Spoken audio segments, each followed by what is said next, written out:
Sorry. Welcome back to Prairie.306. My name is Jess. I am gardening in Zone 3B in Saskatchewan, Canada. This is week 10 of the garden tours. Holy crap, week 10. I've been doing this for 10 weeks. It is August 2nd. Usually I shoot my tours on Sundays. That just did not happen this week, so you get a Monday, midday, afternoon sort of update. It's been a weird year for gardens. Things are starting to fade, and it's only the beginning of August. So it's been discouraging. Someone I know called it there's big time garden burnout, and I definitely would have to agree on that. It's just kind of frustrating sometimes when you have big expectations of a crop doing well and then it doesn't. Like my bean shelf looked glorious. Still, it's fading out. The beans are getting a little too warm, so the plants are dying off. I got one bean out of like 18 containers of beans. I got one bean, and it's not even ready to pick yet. And the radish, I got no radish. I am going to try again with them when it starts to cool off a little bit towards the middle of August, to give them enough time. Yeah, it's been interesting, and not just for little gardeners like myself, but there's farmers pulling their wheat off right now at a foot high because it's done. So it's been hot. It's been hard to stay on top of, especially working full time now. Last year, my garden was pretty much all my attention because I was off of work, so I was home all the time. Now I'm not home all the time, so it's definitely been interesting. It does open up the opportunity to plan better for next year. If next year is going to be hot and gross like it has been this year, then you can better plan your crop. And I'm also going to utilize the cool days for the brassicas and hopefully be able to get something out of those, because this year my cabbage got eaten by loopers pretty much, and none of my cauliflower or broccoli made it to the beds. So there's always next year. There's always learning. Gardening is forever adaptive, and it is what you make it. So as frustrated as I have been this week with my garden, I'm very grateful that I do get to garden. And I'm grateful that I get to share it with you guys.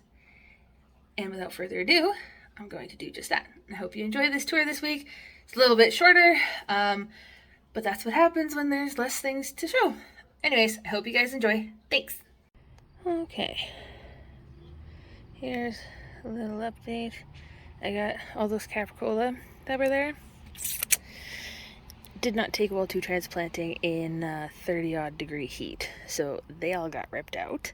They're actually sitting beside me because that's what happens when it gets really warm. But yeah, this is what's going on out front. These guys, the portulata, I said that wrong and somebody's going to correct me, but that's fine. They're all doing really, really well. The bigger petunias are doing well. That hosta in the back is still giant. No flowers on it this year yet, though. I don't know if we'll get flowers on it. There are dahlia blooms, but the grasshoppers are bound and determined to eat them. So we'll see if they actually flower. Last year, this time, they were flowering, so I am a little bit behind, but we've had a really wonky year. The spring was really chilly, and then it's been really hot with no rain and hard to keep up on, and then, I don't know. It's kind of just been a discouraging year. But there's been a couple people that I've talked to who said that they've had the same experience, so it's not just me, thankfully. See, look, there's a dahlia bloom. I think that's the chocolate ruffle. I hope that's the chocolate ruffle. I'm really excited about them. And then I came outside today. Oh, I'll give an update on the clematis. Nothing spectacular this year, but hopefully next year, now that I know what I'm doing, it'll be a little more of a show. There is another bulb coming, or a bloom coming in though. If you can see right there. That's on the red one. And then, what I have been waiting for. The sunflower finally bloomed. And I don't think it's the black magic, I think it's the red one. Look at it. Is that not spectacular? Oh, I'm so in love. So in love. And then this one has a bloom on it. Oh gosh. Sorry, spider. Whew. This one is still growing. This little lady scared the bejesus out of me. Whew. Goodness.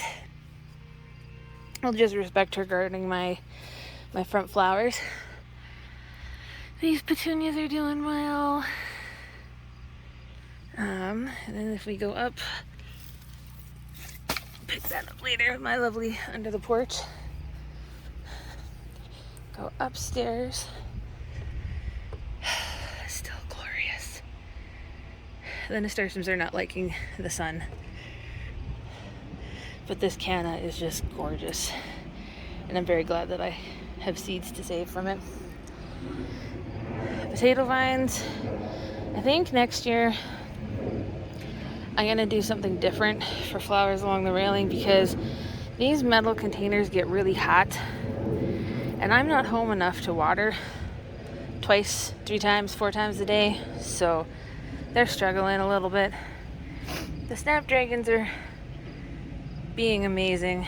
I just can't get over how beautiful they are.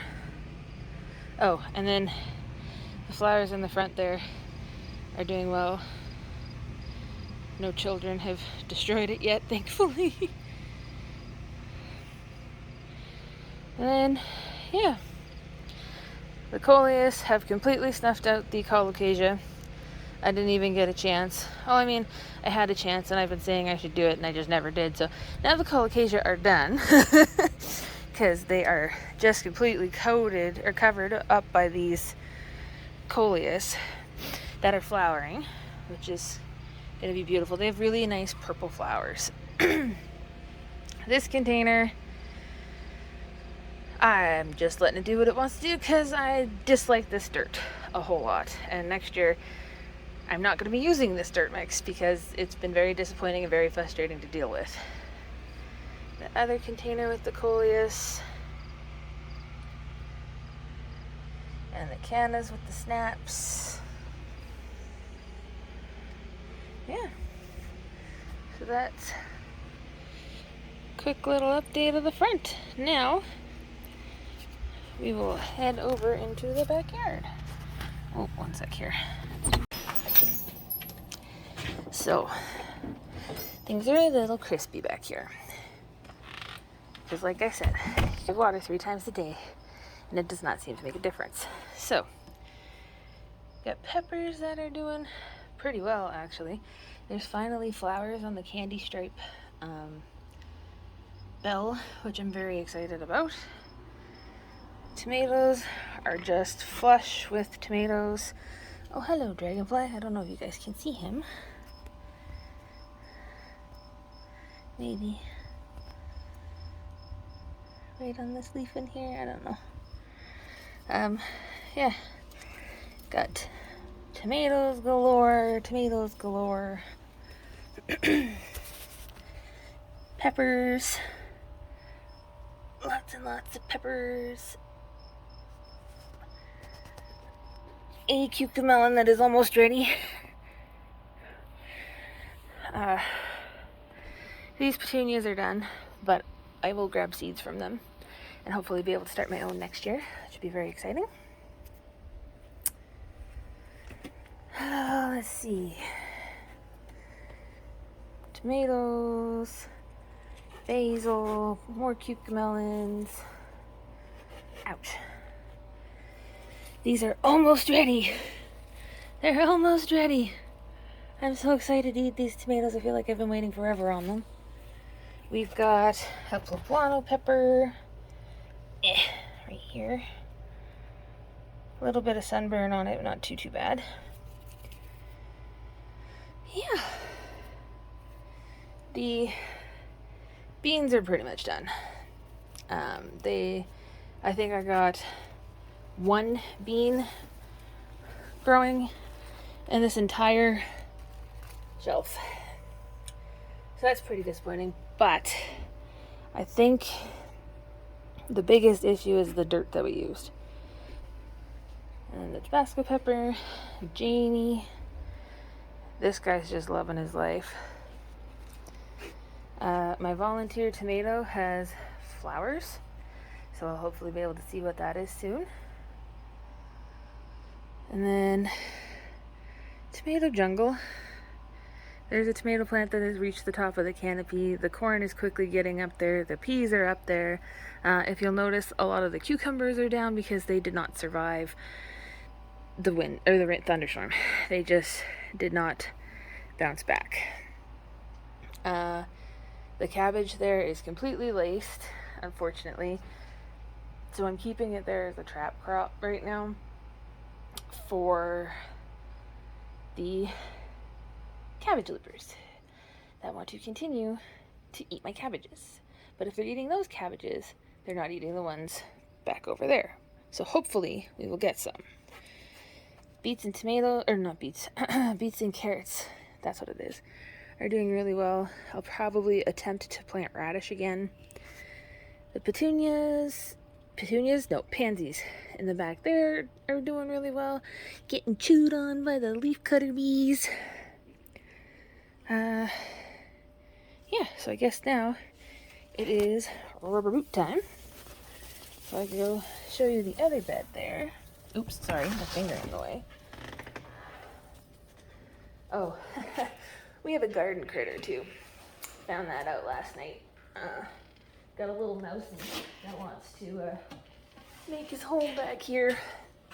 His home, her home, its home. We have a mouse. And I just want to make sure that mouse does not get into my house or my garage, honestly, because that would be not so fun. Okay. You'll notice these baskets are down. It's been a very weird year. Not just for me. I've had a lot of people mention it. That, yeah, it's just been a peculiar year. Things are not thriving the way that they thought they would. Things that usually thrive didn't. Things that don't usually thrive did. Yeah, just very odd. I do, however, have a eggplant.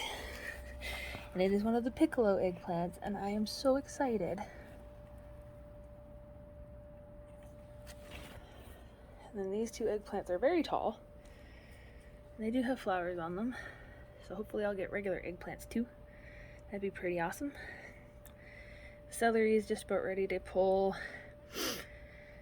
I've been harvesting off that deer tongue lettuce. You can see it's kind of tall.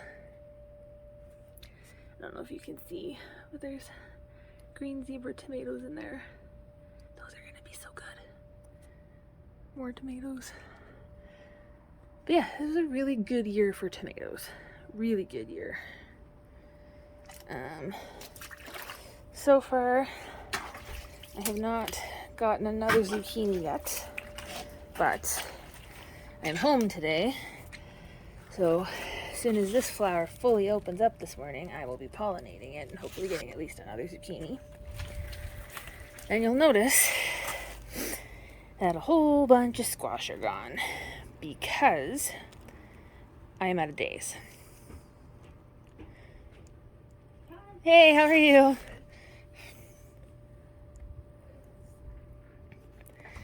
It's one of my neighbors saying hi.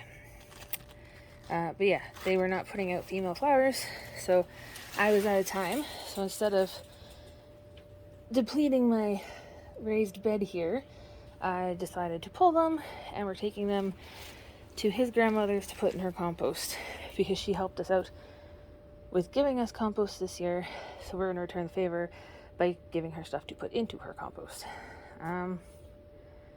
Yeah, so there's a pepper plant that came out in here because it wasn't producing. It was actually dying on me.